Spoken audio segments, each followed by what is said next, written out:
Oui, j'ai encore acheté une machine à ultrasons. Et celle-ci, elle fait 30 litres. 30 litres. Garage bagnole et rock'n'roll, garage bagnole et rock'n'roll, garage bagnole et rock'n'roll, garage bagnole et rock'n'roll.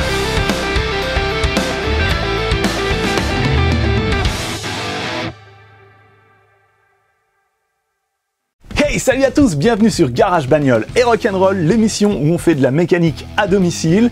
Bienvenue à tous ceux qui viennent de rejoindre la chaîne. En ce moment, je suis sur un gros projet. Je suis en train de retaper cette Citroën C6 qui est derrière moi. Elle a un moteur V6 2,7 litres HDI. C'est assez compliqué de travailler dessus. Là, au niveau du projet, j'en suis à une partie clairement chiante, c'est la partie où il faut nettoyer les pièces. J'ai fait tout le démontage du moteur. Si vous avez manqué ces épisodes, je vous mets un lien vers la playlist qui contient tous les épisodes de ce projet ici en haut à droite et en bas dans la description. Donc, nettoyage des pièces, c'est pas marrant, c'est quelque chose qui prend pas mal de temps et puis c'est assez rébarbatif, mais heureusement il y a des super outils pour accélérer les choses. Comme les machines à ultrasons. Alors j'en ai déjà une. Celle-ci, elle a une contenance de 10 litres. C'est déjà pas mal. J'ai fait beaucoup avec. Par exemple, j'avais nettoyé les pièces du moteur que j'avais refait de ma Hyundai Accent Damachu. Pareil, je vous mets le lien vers cette vidéo ici en haut à droite et en bas dans la description. Mais voilà, je suis tombé sur une vidéo sur YouTube, une vidéo du collègue coupable de tout, qui lui a une machine de 30 litres. 30 litres.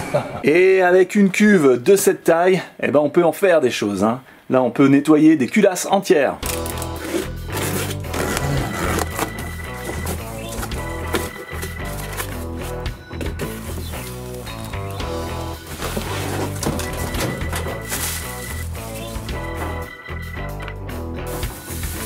Panier avec les petites pattes caoutchoutées, très important. D'ailleurs, il y en manque une. Et là. Hop. Ah ouais, pas mal.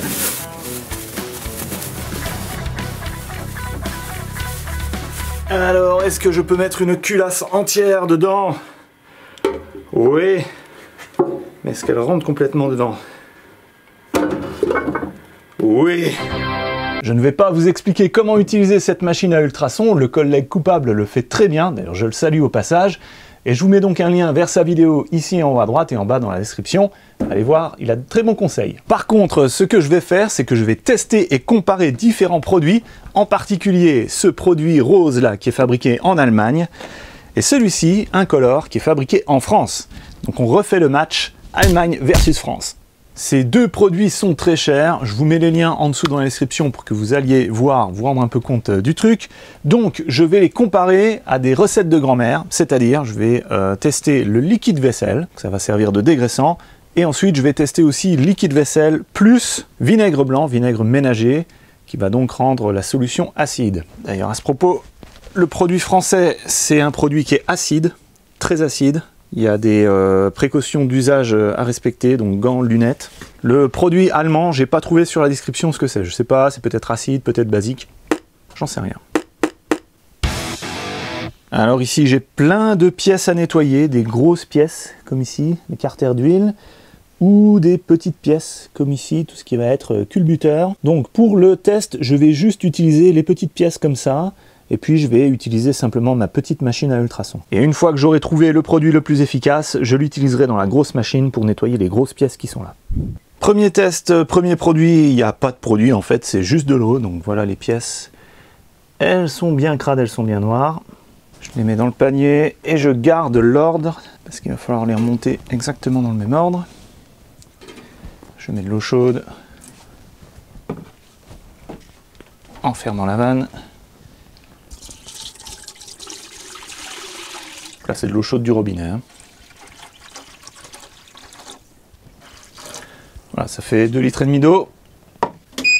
Alors, ce qui est important avec ces machines, c'est de ne jamais les faire fonctionner à vide, sans eau. Par contre, on n'est pas obligé de les remplir. Hein. Et a priori, le nettoyage est plus efficace quand c'est pas rempli à fond. Donc, l'eau est à, en ce moment, 40 degrés. On va la laisser à... On va la faire chauffer un peu vers 60. Ça n'aura pas le temps de chauffer, mais c'est pas grave. On va mettre un quart d'heure. Et on va déjà voir ce que ça donne un quart d'heure. Ah bah il y a déjà pas mal de crasse qui dégage là.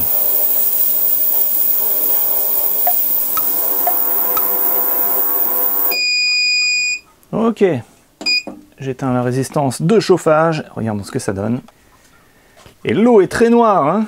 Donc je vais vidanger l'eau, je la récupère dans un bidon. Et après tout ça partira à la déchetterie. Ok, ça a décrassé. Je vais rincer avec de l'eau. Je sèche tout ça à l'air comprimé. C'est encore crade dedans, hein.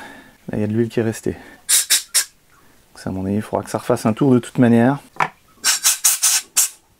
Ouais, là aussi, hein. Là c'est encore super crade. Ici aussi. Et là de l'autre côté de la pièce aussi. De ce côté là ça va et de l'autre côté il y a plein d'huile. Et là pareil. Voilà le résultat avec juste de l'eau.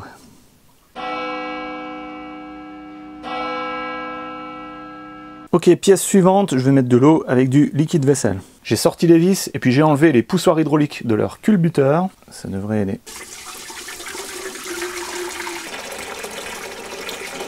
Pour la dose de liquide vaisselle, bah, je mets au pifomètre. Voilà. Et c'est parti.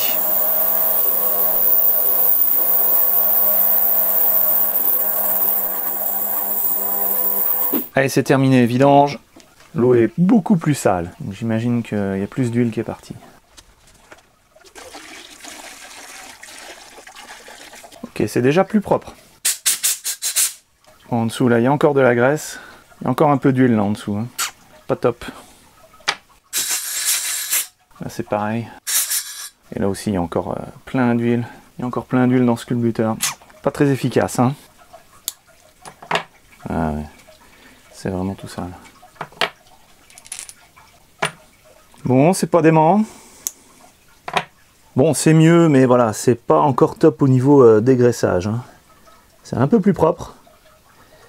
Mais il reste encore plein d'huile. Allez, maintenant je tente en rajoutant du vinaigre blanc.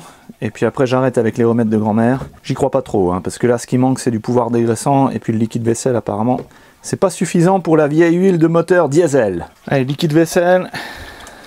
J'en mets pas mal. Il y a 3 litres d'eau, donc je vais mettre allez, 10% de ça, c'est-à-dire 30 centilitres.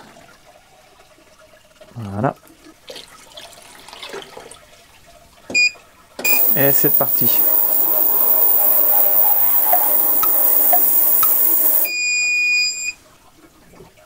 Urk.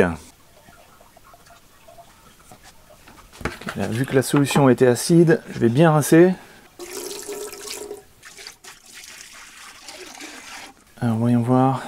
On voit que l'acide a fait son effet. Hein. Bon, après les pièces sont encore grasses. Hein. Ici il y a encore de la graisse. Mais aussi au niveau du poussoir hydraulique. Donc là c'est le dégraissant le problème. Hein. Urk.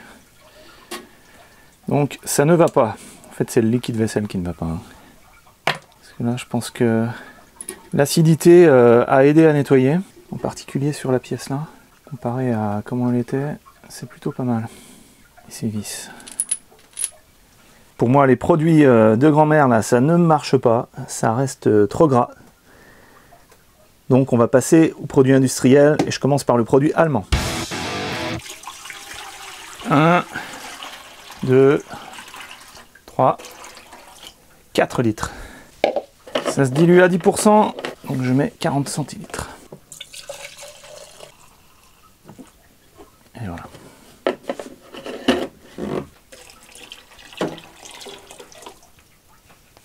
Et c'est parti.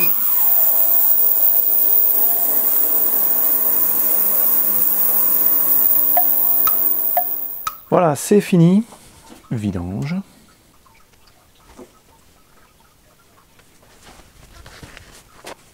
Alors là, ça paraît pas mal propre. Il y a encore de l'huile qui flotte, hein. Donc le dégraissant n'est pas encore super puissant. J'essaie de la dégager comme ça. Une fois que ça se redépose sur les pièces, ça reste. C'est pareil, il y a encore la graisse en dessous. Hein. C'est pas top. Après, un coup de chiffon et c'est bon. Hein. J'aurais bien aimé un produit qui dégraisse vraiment bien. Bon, je vais simplement les essuyer au chiffon comme ça. Après, le résultat est très très correct. Hein. Ouais, il y a encore pas mal de gras. Voilà le résultat une fois séché. Il est vraiment pas mal du tout. Donc ici, on voit quand même que y a de la crasse qui reste là, au bout de mon pouce. Donc ça, c'est en alu. Là, c'est en acier. C'est très bien. Bon, ça, de toute manière, c'était pas très sale. Il n'y avait que de l'huile. Hein. Donc c'est principalement les pièces en alu. Celle-ci, donc là, pareil. Dans le creux, là, on trouve qu'il y a encore pas mal de crasse. Mais les vis sont parfaites. Elles sont vraiment nickel. Ici, sur le bord, on a encore des traces. Et en dessous, ici, dans ce passage d'huile, il y a encore de la crasse. Hein. Si j'y vais à l'ongle, ouais, voilà, à l'ongle, j'arrive à la ressortir. Ça aurait été bien. Puis celui-là, il est bouché. Ça, c'est pas bon. Hein. Donc là, normalement, l'huile est censée passer. Ah non, c'est juste des creux. Il n'y a pas de passage d'huile. Ça va. J'ai eu peur. Parce que si ces petits passages d'huile comme ça sont bouchés, alors là, c'est mauvais. Ça fait une mauvaise lubrification au niveau des paliers. Et puis ça peut mener à de gros problèmes. D'ailleurs, ces paliers, il y a quelques petites rayures. Bon, on va dire que ça va. Enfin, j'espère que ça va. Ok, produit français maintenant. Donc voici l'état initial des pièces. Donc on va principalement regarder cette pièce-là, voir comment ça va nettoyer, en particulier dans le creux. Bon, après ça va, elle n'est pas trop sale, elle est moins sale que l'autre. En dessous, on va voir ce que ça donne au niveau des deux creux qui sont là. Pareil pour la pièce là. Ce produit est très dangereux, lunettes de sécurité, gants. Il y a à peu près 4 litres, un petit peu moins, donc je vais mettre 20 centilitres, un petit peu moins, ça se dilue à 5%. Et j'en mets pas mal à côté, parce que c'est comme ça qu'il faut faire avec ces bidons-là. Voilà. Ok. C'est acide et on met toujours l'acide dans l'eau. Hop. Et go.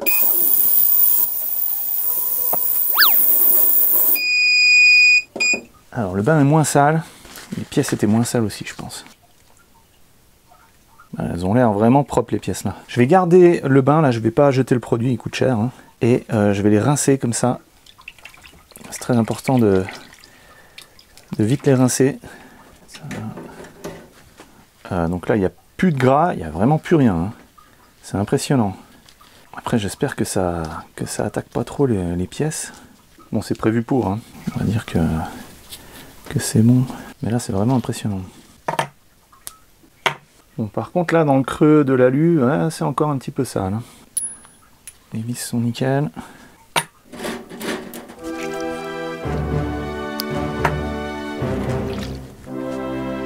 Pareil qu'avec l'autre produit, les croûtes là elles restent dedans. Sur les bords, il faut y aller avec un chiffon. Je dirais que c'est équivalent à l'autre produit. Hein. Bon là par contre c'est pas trop mal. Mais ce qui est impressionnant c'est la capacité de dégraissage de ce produit. Hein, qui est clairement supérieure au produit allemand, j'ai l'impression. Voilà ce que ça donne. Donc sur l'alu c'est pas mal. Hein, c'est pas ultra propre mais c'est quand même très bien. Par contre là où c'est impressionnant c'est ici. Hein, c'est sur les pièces en acier comme ça. Là on voit clairement la différence avec le produit allemand qui les a ressortis encore foncés comme ça. Si je prends celle-là, là on voit la différence. Ça reste encore un peu huileux. Bon d'ailleurs c'est tellement sec que je vais remettre un petit coup de dégrippant sur les pièces là pour éviter qu'elles commencent à s'oxyder. Et puis le bain il est encore relativement propre. Hein. Je suis assez étonné. Donc je vais m'en resservir. Voilà ce que ça donne avec les 4 formules.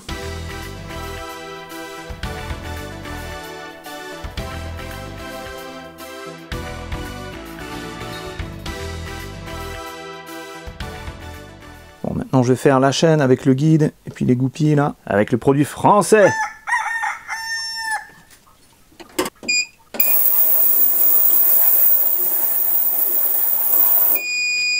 Alors ce produit, c'est marqué sur la notice qu'il faut l'utiliser entre 45 et 50 degrés. Là, je l'ai mis à sa température minimale. Et déjà là, je trouve que c'est très efficace. Ah ouais. Incroyable. Donc, arrivé là, je me dis franchement, il n'en faut pas plus pour me convaincre. Ça, c'était noir d'huile. Ça, c'était carbonisé. Et ça aussi, c'était noir d'huile. Alors, il en reste encore au fond, mais l'extérieur est nickel. Hein. Et les vis aussi sont nettoyées parfaitement. Bon, là, vu comment il est noir maintenant, je le vide. Et donc là, pour moi, cela ne fait aucun doute, le vainqueur du match, c'est la France.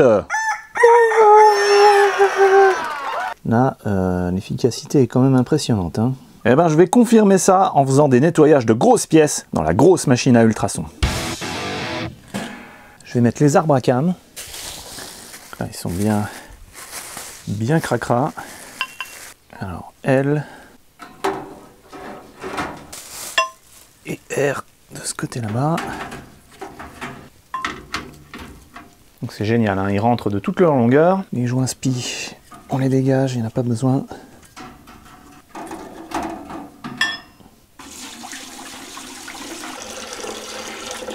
J'ai mis 9 litres d'eau, donc je mets 45 centilitres de produit. Et vive la France! Allez, go!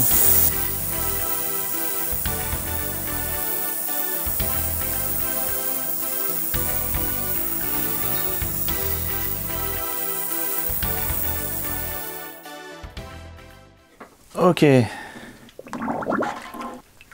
bien, regardez-moi ça. Écoutez, là, pour moi, preuve est faite. Alors vite, je vais rincer tout ça.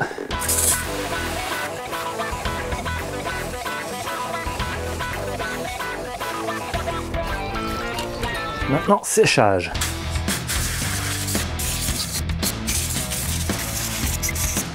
Là, franchement, c'est carrément propre. Hein.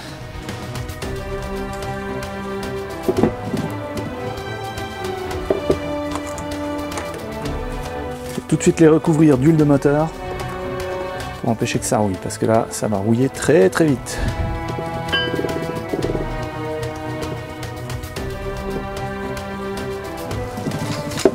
Hop là, ne tombe pas toi. Là, ce serait catastrophe. Ce serait un fail pas acceptable. Voilà, là c'est bien huilé. En particulier sur les cams. Et je range tout ça dans un sac plastique.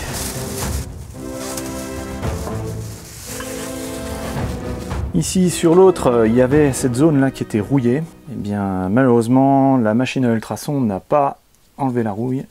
Tant pis, hein, c'est pas grave, je remonte comme ça. Je huile tout ça, je vous retrouve juste après. Allez, on continue. Là, je suis curieux de voir ce que ça va donner sur ce carter d'huile secondaire, qui a un mélange d'aluminium et d'acier. C'est une grosse pièce, je suis pas sûr que ça rentre. Non, ça ne rentre pas. Ça ne rentre pas. Je vais le faire en moitié.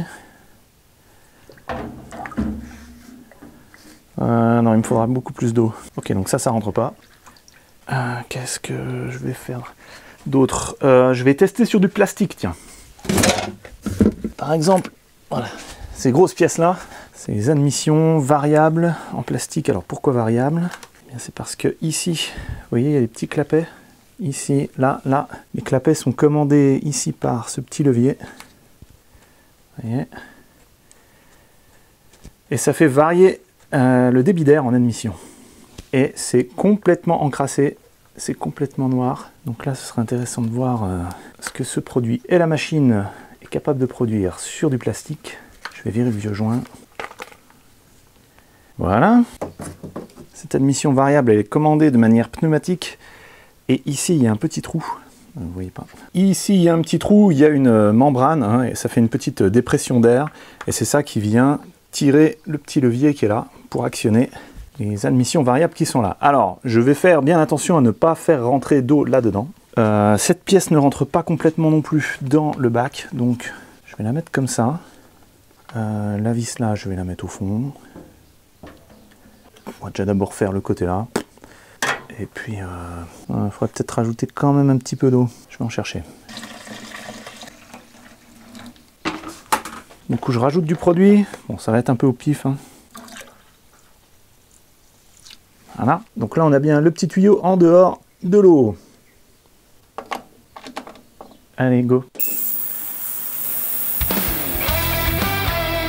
Et voilà, c'est propre. Ça marche aussi sur le plastique. Alors, vous pouvez voir. Donc, j'ai mis un petit tuyau comme ça, justement pour éviter que l'eau rentre. Comme ça m'a permis de plonger toute la partie là.